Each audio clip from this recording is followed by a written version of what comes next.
ابھی ہمارے جرنیل صاحب نے اعلان کیا ہے زرعی گرین انقلاب کا. کہاں انقلاب لائیں گے؟ کوئی زراعت کی زمین بچے گی تو آپ کاشت کریں گے. یہ ڈی ایچ اے کے ہوتے ہوئے زرعی زمین کہاں بچے گی اور کہاں بچی ہے؟ اور بحریہ کے ہوتے ہوئے اور ڈی ایچ اے اور بحریہ کی اولادیں ناجائز ہر شہر میں جو بے دریغ بڑھ رہی ہیں جگہ جگہ.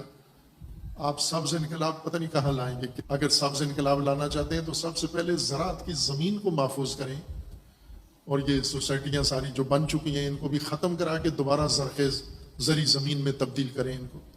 ورنہ ادھر سے سیمنٹ کی کالونیاں بنا رہے ہیں اور ادھر سے زراعت کا گرین انقلاب کا اعلان کر رہے ہیں، تو یہ اس طرح سے اس نعرے کے اندر حقیقت نظر نہیں آئے گی پھر لوگوں کو. ان کو ملیہ میٹ کرائیں، ملبہ اٹھا کے انہی کے کھاتے میں ڈالیں، ملبے کے پیسے بھی انہی سے لیں اور ملبہ ٹھکانے بھی انہی کے لگائیں، اور وہ زمینیں دوبارہ زرعی زمینیں بنا دیں. آپ پھر ہم کہہ سکتے ہیں کہ آپ زرعی گرین انقلاب لا رہے ہیں.